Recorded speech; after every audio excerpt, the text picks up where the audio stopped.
And welcome in. The Red and Blue Crew podcast today is brought to you by our friends at the Land Shark and the Velvet Ditch right there in Oxford for a great meal and a great spot to watch the game.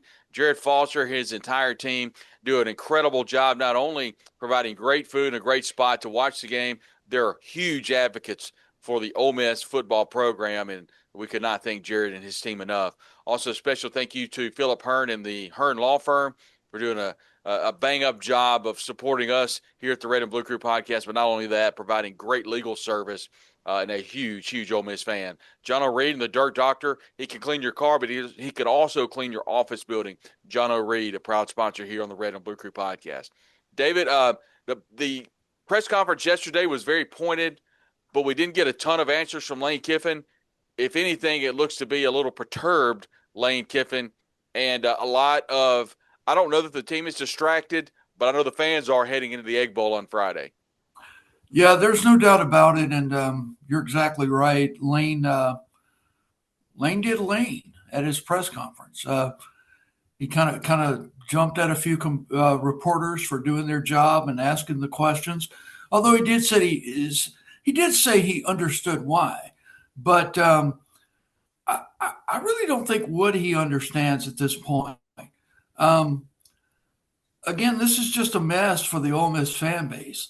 And, we watched LSU beat Western Kentucky with the "We Want Lane" chants all Saturday night. He's done nothing to put that fire out. All we know is there's an announcement per his future coming on Saturday. And, I'm breathless with anticipation. As to what the next step for the Ole Miss football program is going to be. I really hope he stays, but I want to make it clear, and I'm not breathless on what Lane Kiffin's next move is going to be. I'm breathless on what the next move for the Ole Miss football program is going to be. Because I got a feeling Lane Kiffin, depending on what jobs open up, this is just the norm for him. This is what you're going to have pretty much every end of season. And I don't like it, but I do understand it. Coaches get into this profession in particular because of their competitive nature, Brad. And you want to keep ascending. If you're not ascending, you're falling down. I get that point of view. But man, this Ole Miss fan base has been nothing but gracious to Lane Kiffin. They have, in a lot of cases, bent over backwards to give him everything he's needed to be successful here in Oxford at a time when nobody was knocking on his door but Ole Miss and Arkansas. And his situation has changed. Ole Miss's situation has changed. And I'll say this till the cows come home. Lane is responsible in large part for the economic boom in Oxford, for the growth in student population in Oxford. We have a lot on this Thanksgiving week to be thankful to Lane Kiffin for. But how he's handled this, Brad, is not one of those things. And, I'm just going to call a spade a spade. I mean, this is what we're dealing with right here. Lane Kiffin right now, David, 35-6 at home. Mm-hmm. I mean, just mind-boggling numbers. 54-19 overall, 73.97%. Asked the question yesterday in the press conference how important it was for Lane to be the winningest coach in Ole Miss history. With that, he would have to win 2 games. That would include either a SEC championship game, obviously the Egg Bowl, or a college football playoff game. And he looked at me, and he knew what I was doing. No, he said it's a good question. He smiled and kind of winked, and he wasn't going to answer what I wanted him to answer, but he had to answer it because whatever. Mm-hmm. And so, anyway, the answer he gave was some non-committal answer, but I can't for the life of me, and I'm struggling with this, understand whether we're talking about Delta State that you and I love, Mississippi State, Washington State, UCLA, Ohio State, Miami, Memphis. If you're 10-1 and you've got a chance to play in the college football playoff, and the only thing standing in the way is a Yeah. game against your arch rival, which you're at that one point a couple of days ago a double-digit favorite, what in the world are you doing? And that's kind of what Ole Miss fans are thinking.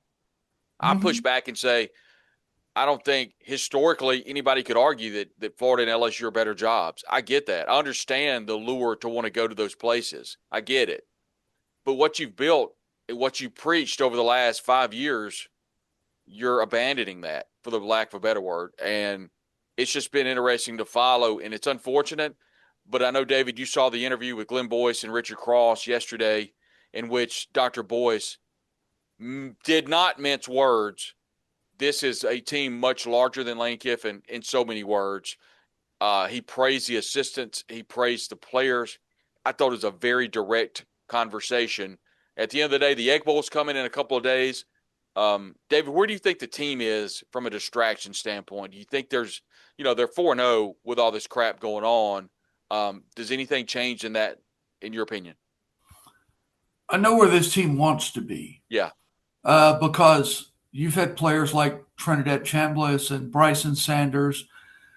The battery of the football team and others have basically spoken up and really said, "Hey, we're putting this on our shoulders." But I don't know if that's where they can be, to be honest with you.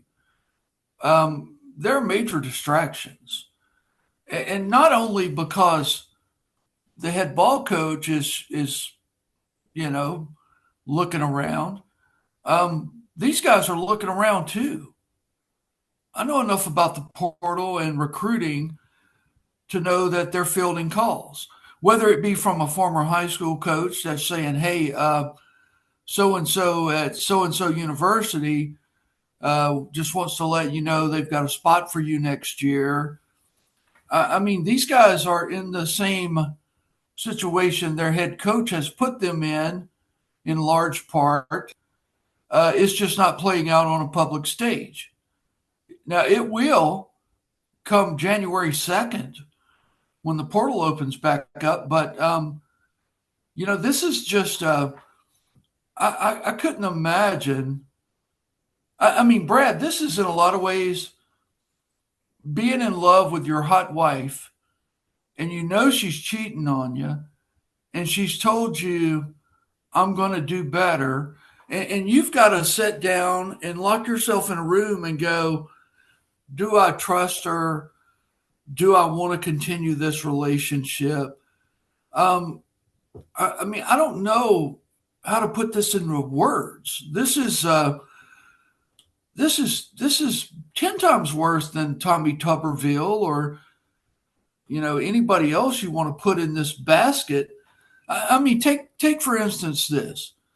Okay, John Sumrall is probably the number one name you hear out there floating around on Ole Miss message boards and on the Ole Miss beat about being the potential replacement for Lane Kiffin.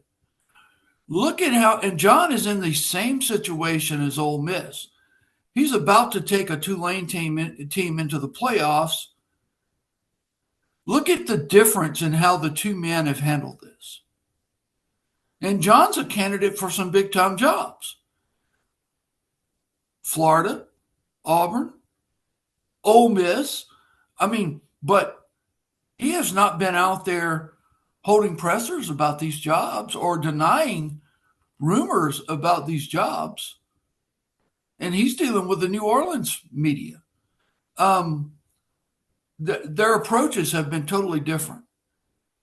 And, so I only say that to juxtapose maybe how wrong Ole Miss fans should really feel like the deck of cards they've been dealt is, if that makes any sense. Yeah, I mean, it does. And I think all of that is true. And I also believe that the university has to protect itself.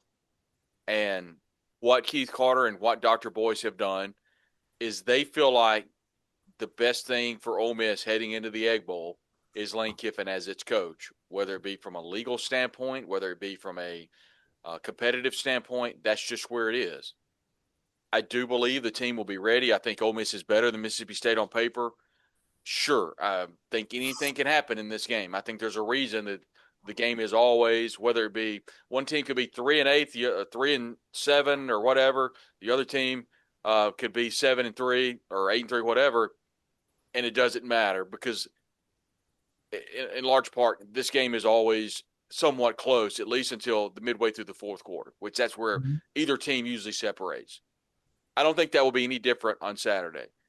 I think a lot of Ole Miss fans worry about the distraction that you brought out. I don't know if those were fabricated messages yesterday sent out by Quan Lacey, Trinidad Chambliss, and Bryson Sanders. I don't think they were. At least I don't think a couple of them were. I think maybe one of them might have been. But at the end of the day, I think the messaging has been very poor from Lane Kiffin since the Oklahoma game. You have fan bases or a fan base that loves its program, David, that goes back to, the days of Billy Brewer and appreciating how much Billy loved this rivalry.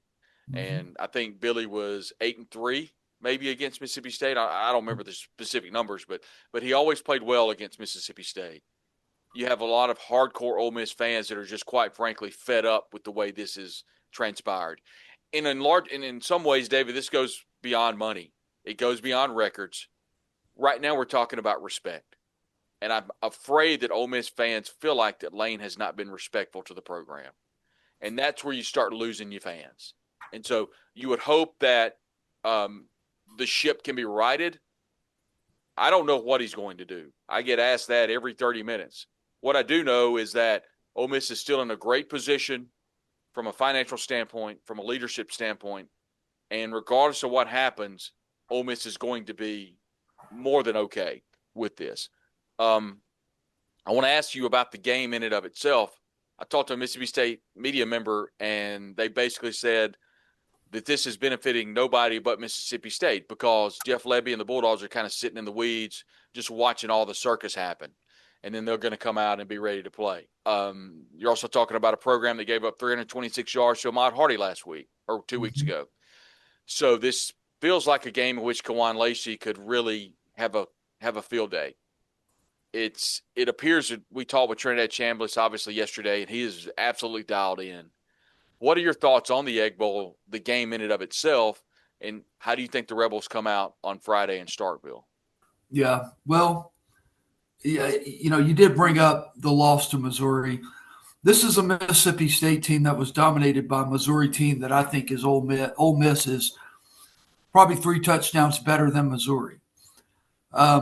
That's from a talent equation, but we've seen so many times this game comes down to much more than just who's got the more talented football team. I'm concerned. I'm very concerned. It appears like the perfect sabotage trap game for Ole Miss, where I think you described it well. Jeff Lebby and Mississippi State, they're lying in the weeds, and they're ready to pop up and get bowl eligible, and send their hometown crowd home happy, and go into the offseason with a tremendous amount of momentum. There aren't that many head-to-head recruiting battles between Ole Miss and Mississippi State any longer, and you can attribute that to Lane Kiffin. But, still they get recruiting momentum. They have everything to gain. Now, on the other side, so does Ole Miss. I mean, you're playing – this is the biggest game in the modern era of Ole Miss football, period. If you want to take the Lane Kiffin stuff out, this is it. And if you win the next week, the next game will be it. You're playing for a legitimate national championship, and the playoffs start Friday for Ole Miss, who you just hope and pray is not going to be listless on the sidelines. I mean, because Lane Kiffin has set them up to be. He has set them up to be. And if they are, there's nobody to blame other than Lane Kiffin. And, we all want to put our best foot forward regardless of what Kiffin does.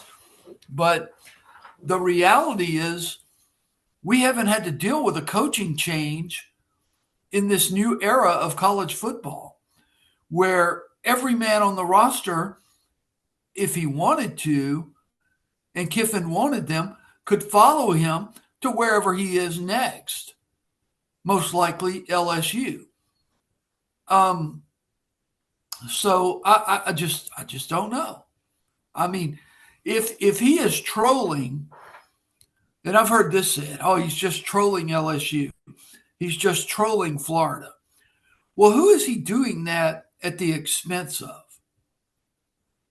The Ole Miss family. Bottom line.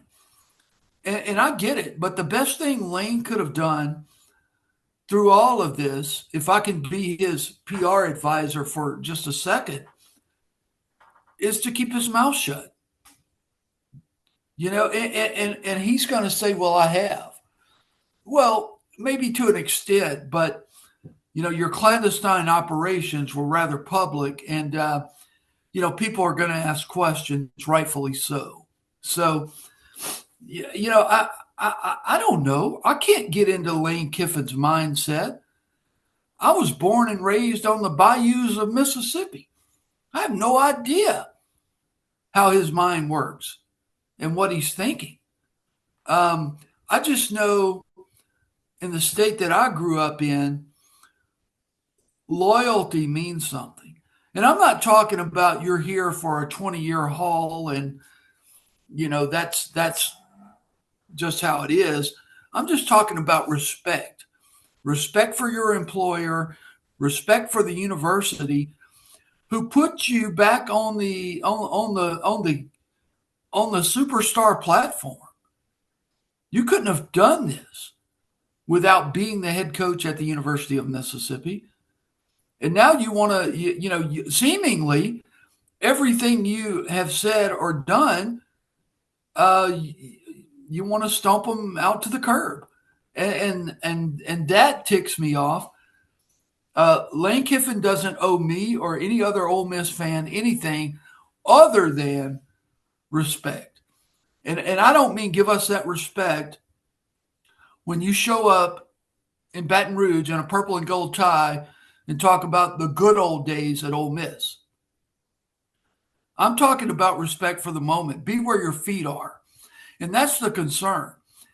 Is Lane where his feet are right now? And yeah, I don't know if it's urging by administration or something for the players to come out and say, hey, we're putting this on our shoulders. I don't necessarily think it is, because I've talked to people inside the Manning Center who said, yeah, last week maybe a little bit of apathetic. This week the guys are tuned in. They're getting better. We'll see. We'll see. But, your fear is if Ole Miss loses the Egg Bowl, they go 10-2, and with the uncertainty around Lane Kiffin, just like they did with Florida State and their quarterback a few years back, the committee is going to go, don't know if we want this 10-2 team in. Let's take 10-2 Vanderbilt instead, or let's take 9-3 Miami, or somebody else in front of the Rebels. And, we're going to the Mayonnaise Bowl or the Alligator Bowl again. And, and Lane could leave at that point and not have that stigma of this guy abandoned a playoff team to take another job. So, and my point is being, the guys on the field can only do what they're being ordered to do Friday. So, if it's go for it on 4th and 8 from your own 30, well, they're going to go out there and go for it because they believe in themselves. But it's also because maybe their head coach put them in that situation. I don't know. At this point, the lid is off the box, and all conspiracy theories and anything else you can conjure is up for imagination. Because I couldn't think at the beginning of the year Ole Miss would be 10-1, ranked number 6 in the nation, about to punch its ticket to the college football playoffs, and Lane Kiffin won't deny other job opportunities. Not when the money, by all accounts, is relatively the same. If this is a move that is made, and again, I can't get into Lane's mind, but Brad, to me, this is made on the big E ego. Um, and you know what you think your ultimate career goals are. Um, that's where I think it all is. All of the off the field shenanigans have definitely made its mark in Vegas. This thing opened at 12.5. FanDuel has this down to 6.5. We're under a touchdown for a team that's 10-1 facing a 5-16 on the road with a chance of the college football playoff on the line.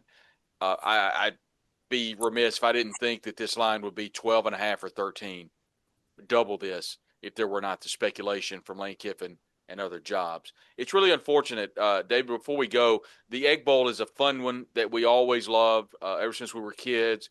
The game came back to campus in 1991 in Starkville, and then we remember the stand back in 1992. The first time this game came back on the campus since the late 60s and early 70s. And there's been some great Egg Bowls both in Starkville and Oxford, and I know it's a fun game that you've enjoyed over the years. Yeah, no doubt about it. I do. I have a lot of family memories connected to this Egg Bowl, and and I think most Mississippians do.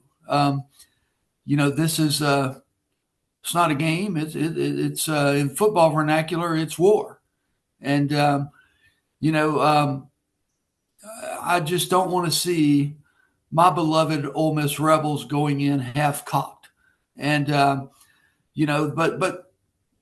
man, that's the nature of the game nowadays. I mean, you're going to have a pretty complete roster overhaul.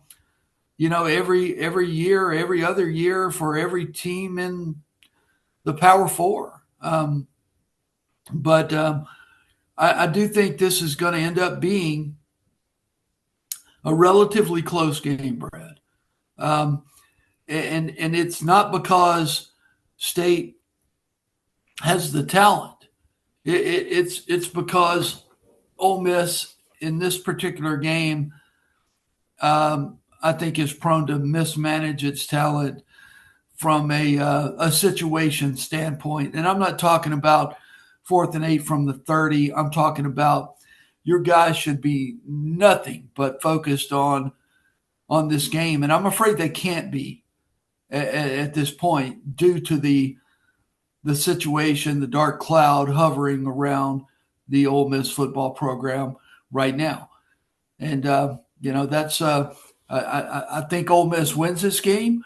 I think it's going to be a nail biter. I think it's going to be a really good ball game because we've seen time and time again inferior Mississippi State teams get play above their heads for this game, and I think that's what we're going to be looking at on Friday. Ole Miss leads the overall series 66-49-6. At the last one, obviously, was last year in Oxford. The first meeting, 1901, in Starkville, and Ole Miss. How old were you that first Egg Bowl was played? Well, I was not even a glimmer of my great grandfather's eye at that point. Back in 01, I was looking to see the streak. They've won what, 4 out of the last 5 Egg Bowls? Is that right, David? Yeah, I think that's right. And has had Mississippi State's number. Their Lane is 4-1. Obviously, the loss is to Mike Leach in that 22 season when he was kind of talking with Auburn. Look, we could go over numbers. We could go over these numbers all day. I mean, Ole Miss, there's nothing that suggests that Ole Miss shouldn't win this game on paper, but they don't play it on paper.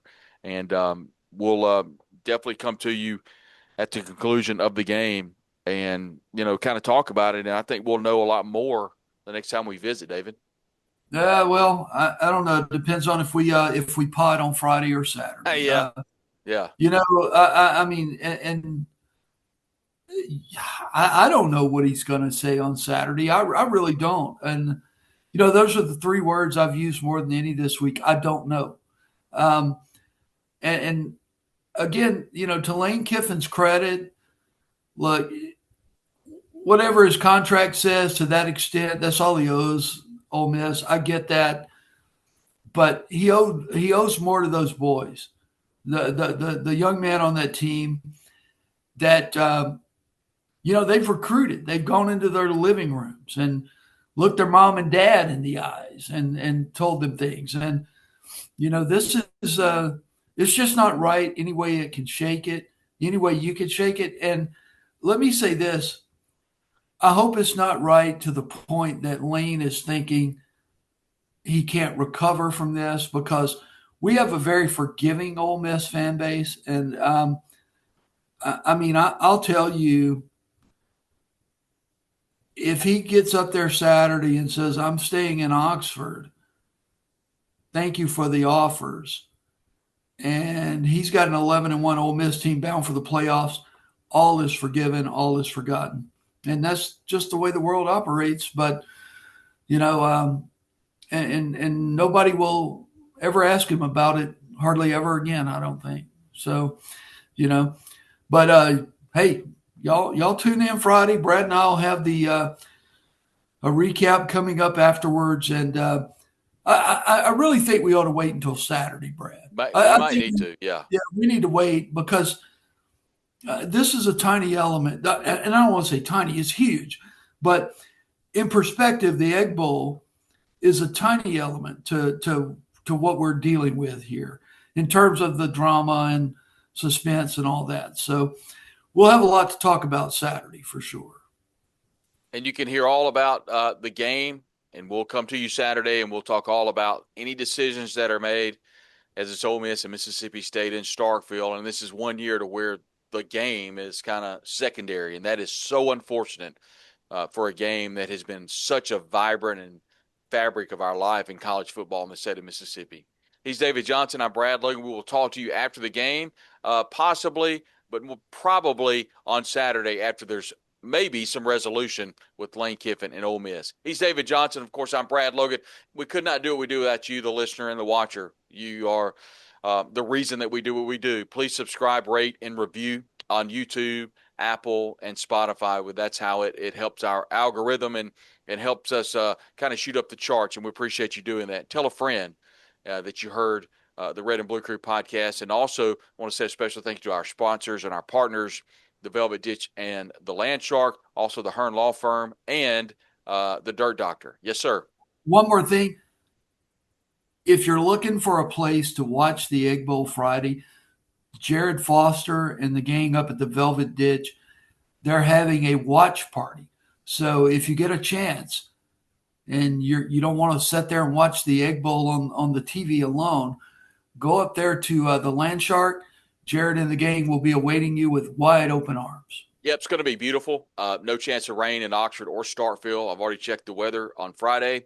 It's going to be in the high 50s, so it's going to be good and cool and a perfect day to sit outside and then watch the game and have a great meal. I appreciate you saying that, David. That'd be a great spot to watch the game. It's Ole Miss and Mississippi State, 11 a.m. ABC is the channel, and Ole Miss needs a win to get to the college football playoff and an outside shot at the SEC championship game. For David, I'm Brad. We'll talk to you soon right here on the Red and Blue Crew podcast. Howdy, everybody.